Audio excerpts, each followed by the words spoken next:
Welcome back and thank you for staying with us. Now, with less than 3 months before South Africans make their choice, schools are preparing to become voting stations.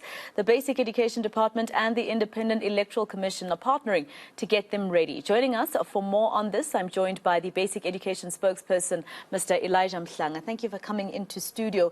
It is quite a mammoth task, no matter how you look at it, right? Because you're such a big partner of the IEC during elections, because schools are voting stations mostly. More than 21,000, I understand, across the country.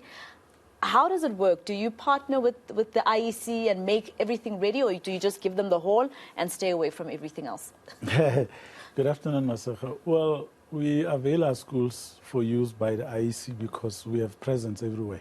Yeah. We've got over 25,000 schools, and that's the footprint that the IEC requires. So our partnership is more than just the elections. It's also about democracy education.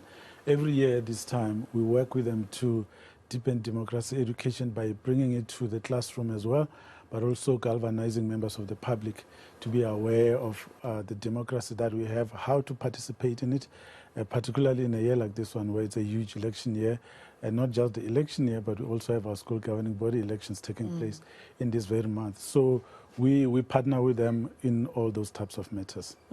I want to definitely talk about the SGB part as well, because that's important for the well-being of a school and its pupils, right?